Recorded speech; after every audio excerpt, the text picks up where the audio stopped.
இந்த டெல்டா மாவட்ட விவசாயிகளுக்கு 24 மணி நேரம் மும்முனை மின்சாரத்தை கொண்டு வந்து கொடுத்ததும் அதிமுக அரசாங்கம். தடையில்லா மின்சாரத்தை கொடுத்தோம்.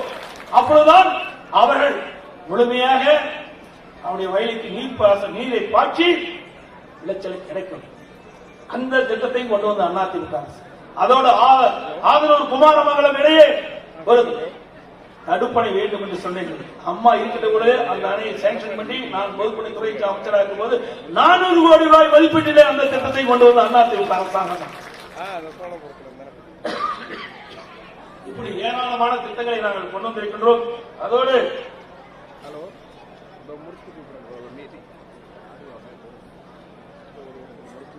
அதிமுக ஆட்சியில் தான் இஸ்லாமியர்களுக்கு நிறைய நன்மைகளை நாங்கள் செஞ்சிருக்கிறோம். இன்னைக்கு திமுக பாரதிய ஜனதா கட்சியோடு விலகிய உடனே திமுக கிறிஸ்துவ பெருமக்கள் அழைச்சி உங்களுக்கு என்னென்ன வேணும்னு கேட்டாங்க. 3 ஆண்டு காலமாக கிறிஸ்துவ மக்களுக்கு கண்ணுக்கு தெரியல. 3 ஆண்டு காலமாக கிறிஸ்துவ பெருமக்களுக்கு கண்ணுக்கு தெரியல. விடியா திமுக முதலமைச்சருக்கு நாங்க பாரதிய ஜனதா கட்சியோட கூட்டணி இல்லை என்று சொன்னாலே கிறிஸ்துவ பெருமக்களும் இஸ்லாமிய பெருமக்களும் எங்களை நாடியுடன் திமுக முதலமைச்சர் அழைத்து அமர வச்சு பேசுகிறார். அவருடைய கோரிக்கை கேட்கிறார். அப்படி என்று சொன்னால் அதிமுக என்ற ஒரு கட்சி இருக்கின்ற காரணத்தினால் தான் இந்த சிறுபான்மை மக்களுக்கு பாதுகாப்பாக கொடுத்துக் கொண்டிருக்கின்றோம் உணர வேண்டும். அது மட்டுமல்ல, நேற்றைய தினம் கூட இஸ்லாமிய பெருமக்களுடைய முக்கிய தலைவர்களை அழைத்து முதலமைச்சர் பேசியிருக்கிறார். ஏன் 3 வருஷமா கண்ணு தெரியாதா முதலமைச்சருக்கு? 3 ஆண்டு காலம் இஸ்லாமிய பெருமக்களை கண்டுகொள்ளவே இல்லை. நேற்றைய தினம் அந்த இஸ்லாமிய பெருமக்களை அழைத்து உங்களுக்கு என்னென்ன கோரிக்கை என்று இப்பொழுதுதான் இன்றைய முதலமைச்சருக்கு ஞாபகம் வந்திருக்கிறது. இஸ்லாமிய பெருமக்களுடைய கஷ்டங்களை புரிந்து கொள்வதற்காக நேற்றைய தினம் அவர்களை சந்தித்து பல்வேறு அறிவிப்புகளை வெளியிட்டதாக பத்திரிகைகளை பார்த்தேன். இதையெல்லாம் யாரால் வந்தது?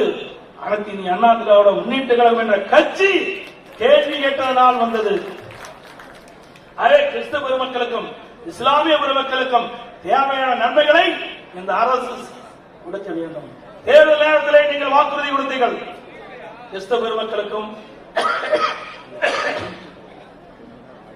இஸ்லாமிய பெருமக்களுக்கும் அந்த வாக்குறுதி நிறைவேற்ற வேண்டும் என்று நாங்கள் கோரிக்கை வைத்தோம். அதன் அடிப்படையில் தான் கிறிஸ்தவ பெருமக்களையும் இஸ்லாமிய பெருமக்களையும் இந்த முதலமைச்சர் கோட்டை கலைத்து பேச்சுவார்த்தை நடத்துகிறார். இல்லை என்றால் இந்த சிறுபான்மை மக்களை கண்டுகொள்ளாத ஒரு அரசாங்கம் திமுக அரசாங்கம் தான் இருக்கும். இன்னைக்கு அதிமுக ஆட்சி இருக்கின்ற பொழுது புனித ரமலான் மாதத்தில் பள்ளி வாசலுக்கு நோம்பு கஞ்சி தயாரிக்க விலையில்லா அரிசி வழங்குகின்ற ஒரே அரசாங்கம் அதிமுக. 5400 மெட்ரிக் டன் அரிசி அதிமுக அரசு கொடுக்கும். அதே போல நாகூர் தர்கா சந்தன கூட்டு திருவிழாவிற்கு தேவைப்படும் சந்தன கட்டைகள் விலையில்லாமல் கொடுக்கிற அரசாங்கம் அதிமுக அரசு.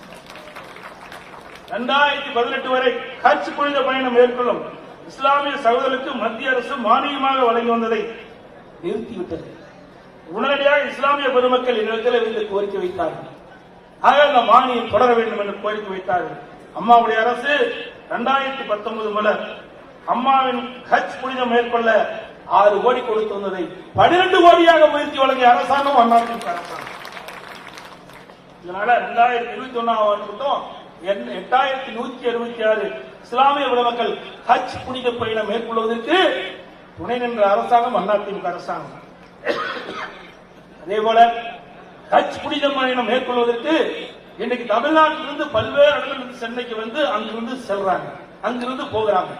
ஆகவே சென்னைக்கு வருகின்ற அந்த இஸ்லாமிய பெருமக்களுக்கு ஹஜ் புனித பயணம் மேற்கொள்ளுகின்ற அந்த புனித பயணம் மேற்கொள்கின்ற அந்த இஸ்லாமிய பெருமக்களுக்கு தங்கும் வசதி ஏற்படுத்துவதற்காக ஹஜ்ஜிலும் 15 கோடியில கட்டப்படும் என்ற அறிவிப்பு கொடுத்து அதற்கு திட்டத்தை துவக்கி வைத்ததும் அதிமுக அரசாங்கம். 2016 முதல் ஹாஜிகளுக்கு மாதந்தோறும் 20,000 ரூபாய் மதிப்பூதிய வழங்கும் திட்டத்தை கொண்டு வந்ததும் அதிமுக அரசு. உலமாக்கள் மற்றும் மோதினார்களுக்கு ஓய்வூதிய பயன் எண்ணிக்கை 2004 இருந்து 2600 உயர்த்தப்பட்டது. அதுவும் அம்மாவுடைய அரசு. அதோட ஓய்வூதிய 750 3000 உயர்த்தப்பட்டது. உலமாக்களுக்கு 2 சக்கர வாகனங்கள் வாங்க 25,000 ரூபாய் மானியம், அதுவும் அம்மாவுடைய அரசு தான் கொடுக்கப்பட்டது. வக்பாரியத்திற்கு ஆண்டு நிர்வாக மானியம் அம்மாவுடைய அரசு 2 கோடி ரூபாய் உயர்த்தியது. பள்ளி வாசல்கள், தற்காகள், பழுதுபார்த்தல் மற்றும் புனரமைப்பு பணிகளை மேற்கொள்ள தொகுப்பு நிதி 3 கோடி ரூபாய் உருவாக்கப்பட்டது. இஸ்லாமிய வகுப்பினருக்கு நேரடி நியமன முறையில் நிரப்பப்படாத பணியிடங்களுக்கு முன்கொணர்வு முறையை நீடிக்க அரசாணை வெளியிடப்பட்டதும் அதிமுக அரசு. 2018ஆம் ஆண்டு கஜா புயல் பெருமழை வெள்ளத்தால் நாகூர் தர்காவிற்கு சொந்தமான குளக்கரை சுற்றுச்சுவர் சேதமடைய செய்தி கேட்டு நானே நேரடியாக நாகூர் தர்காவுக்கு சென்று அந்த குளக்கரையை பார்வையிட்டு அவர் வைத்திய கோரிக்கையை நிறைவேற்றுகின்ற விதமாக 4 கோடி 25 லட்சம் ரூபாய் கொடுத்து குளக்கரையை சீர் செய்ததும் அம்மாவுடைய அரசாங்கம். சீரா புராணம் இயற்றிய உமர புலவருக்கு எட்டயபுரத்தில் மணிமண்டபம் மற்றும் ஒவ்வொரு ஆண்டும் அவர் பிறந்த நாளான அக்டோபர் 23ஆம் தேதி அரசு விழாவாக கொண்டாடுதல், பல்கலைக்கழகத்தில் அவரது பெயரால் தனி இருக்கை அமைத்ததும் அம்மாவுடைய அரசாங்கம். சிறுபான்மை பொருளாதார மேம்பாட்டுக் கழகம் அமைத்ததும் அதிமுக அரசு.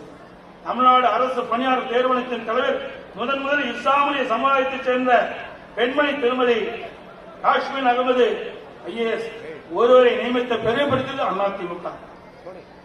லாபத்துக்கு மேலாக இந்திய நாட்டுடைய ஜனாதிபதி 2002ஆம் ஆண்டு டாக்டர் மறைந்த APJ அப்துல் கலாம் அவர்களுக்கு ஜனாதிபதியாக போட்டியிட்டார். மாண்பு அம்மா அவர்களை ஆதரித்தார். அவர்களை தேர்ந்தெடுத்த பெருமை அதிமுகவை சார்ந்தது. இந்த நாட்டினுடைய ஜனாதிபதி அதுதான் உயர்ந்த பதவி. அப்படிப்பட்ட உயர்ந்த பதவிக்கு அனைத்து அண்ணா திராவிட முன்னேற்ற கழகம் டாக்டர் அப்துல் கலாம் அவர்கள் ஜனாதிபதி வேட்பாளராக போட்டியிட்ட போது அவரை ஆதரித்து தேர்ந்தெடுக்கப்பட்டோம். ஆனால் அவரை எதிர்த்து போட்டியிட்டவருக்கு வாக்களித்தது திமுக. இவரா சிறுபான்மை மக்களை ஆதரிக்கவில்லை, இவரா சிறுபான்மை மக்களை தூக்கிவிடவர். சிந்திச்சு பாருங்க, தமிழ்நாட்டைச் சேர்ந்த ஒருவர் இந்திய நாட்டுடைய ஜனாதிபதியாக வருவதற்கு வாக்களிக்காம அவருக்கு எதிராக போட்டியிட்ட வேட்பாளருக்கு வாக்களித்தவர் தான் இன்றைக்கு முதலமைச்சர் ஸ்டாலின் என்பதை நேரத்தில் கோடிட்டு காட்ட விரும்புகின்றேன். அதே போல 2019ஆம் ஆண்டு இன்றைக்கு பாரத ரத்னா டாக்டர் APM அப்துல் கலாம் கலை மற்றும் அறிவியல் கல்லூரி 2019ஆம் ஆண்டு இன்றைக்கு ராமநாதபுரத்தில் துவக்கணும். இப்படி பல திட்டங்களை அதிமுக அரசாங்கம் இருக்கின்ற பொழுது இஸ்லாமிய பொதுமக்களுக்கு நன்மை செய்த அரசாங்கம் என்பதை எண்ணி பார்க்க வேண்டும். கிறிஸ்துவ பொதுமக்களுக்கும் ஏராளமான நன்மைகளை நாங்கள் செய்து கொடுக்கிறோம் என்பதையும் இந்த நேரத்தில் தெரிவித்து